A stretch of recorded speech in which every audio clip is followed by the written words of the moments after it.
Today, Lukashenko goes missing. Big elections in Turkey and Thailand, a cyclone hits Myanmar, and President Zelenskyy meets Prime Minister Rishi Sunak. From TLDR News, this is your daily briefing for Monday, the 15th of May, 2023. Since last Tuesday, the Belarusian leader Alexander Lukashenko has not been spotted, with him notably missing a major state celebration.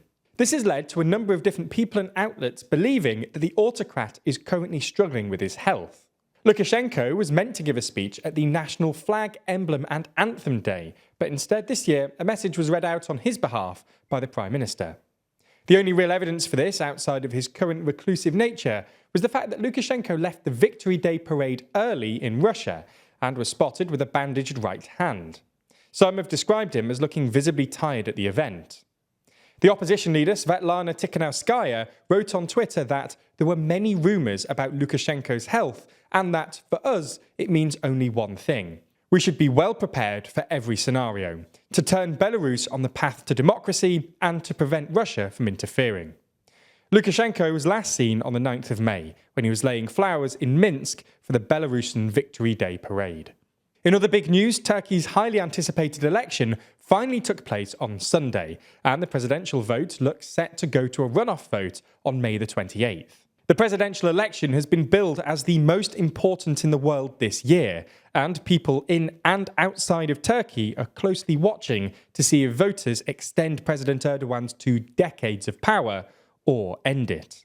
At time of writing, with 99% of ballot boxes counted, neither Erdogan nor his rival Kemal Kılıçdaroğlu have reached the 50% threshold to win outright.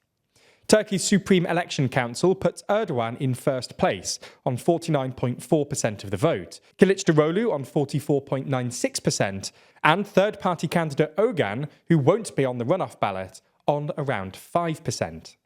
The result will be disappointing to Kılıçdaroğlu and the six-party opposition alliance supporting him. Polls ahead of the election had suggested that he may have been able to beat Erdogan outright in the first round, or at least place first ahead of a second round. Not only did Erdogan himself outperform a lot of polling, his ruling alliance appears set to secure a parliamentary majority. In a speech to his supporters, Erdogan said, "The winner has undoubtedly been our country." The opposition have accused Erdogan and his party of interfering to delay the counting and reporting of some votes, but conceded that a runoff was almost certain. Turnout was very high at 88.8%, so the two candidates will be working hard to convince the relatively few non-voters to head to the polling station, and perhaps more crucially, to win over the 5% or so who voted for the third-party candidate, who could play a kingmaker role. There's more on the way, but be sure to subscribe and ring the bell to make the daily briefing part of your daily routine, or just search for us on your podcast app to listen along. Sunday also saw an election in Thailand, in which voters delivered a shock victory for a youth-led progressive party and rejected the military-backed government that's been in power since a coup in 2014. The Move Forward party campaigned on radical change, including reducing the political power of the military, ending conscription, changing strict laws that make it illegal to insult the royal family, and legalising same-sex marriage. They exceeded expectations and won the popular vote and the most seats, 151 in the 500-seat parliament. In second place was Pheu Thai, who were previously the main opposition party to the military-backed government, and until just recently were favourites to win. Move Forward's leader is likely to seek a coalition with Pheu Thai and a few smaller parties, but there are plenty of roadblocks ahead, especially considering Thailand's past decades of coups and political turmoil. Even with a majority in the House of Representatives, there's no guarantee that Move Forward's leader will become Prime Minister. The Prime Minister must be approved by a joint session of the elected lower house and the 250-member Senate, which is made up of appointed and mostly pro-military establishment members. Nevertheless, Move Forward has urged senators to listen to the people's wish. So that's what's been happening in Thailand today. Let's move and discuss what's been happening in Myanmar. The coastlines of Bangladesh and Myanmar have been hit by one of the region's most powerful cyclones ever. Bangladesh evacuated 750,000 people, but avoided the worst of the storm, as officials said it caused no major damage. Myanmar, on the other hand, bore the brunt of the 209 km/h storm, with at least 6 people reported as dead in the country.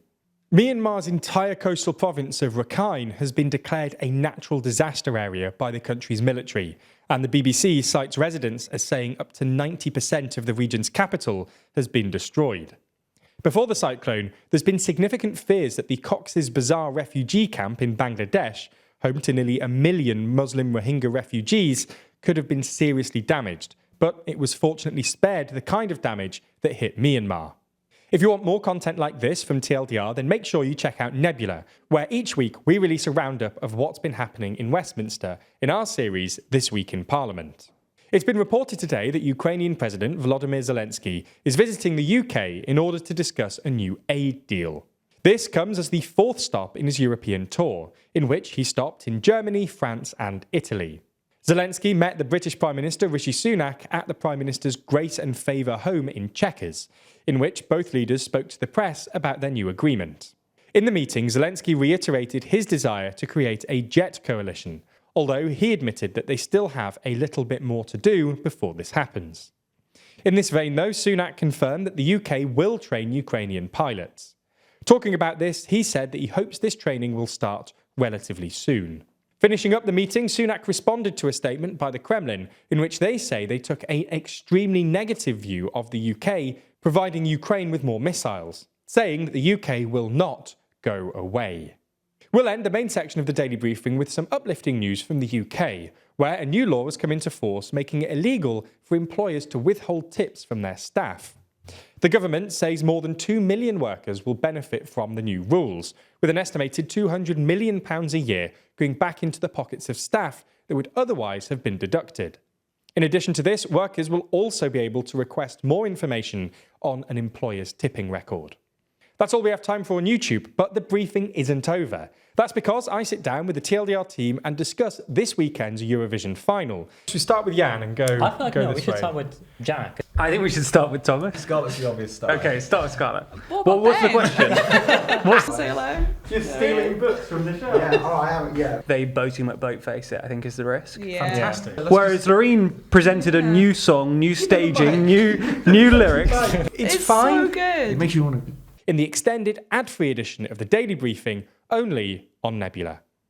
That's the streaming service we're building with a bunch of our creator friends, many of whom you're likely to be already watching. That means that by signing up, you not only get an extended ad-free daily briefing every single day, you also get to watch exclusive and ad-free videos from the best educational creators on YouTube. That's things like Real Life Law's incredible Modern Conflicts, which breaks down contemporary disputes around the world, Neo's Underexposure, which beautifully dives into complex and shadowy topics you've always wanted to know more about, or Extremities from Wendover Productions, which uncovers some of the world's most remote places. All of these are only available on Nebula, just like our extended daily briefings and a whole bunch of other exclusive TLDR content which never comes to YouTube. If you want to sign up, use the link in the description so that they know you came through us. That helps us out a whole lot,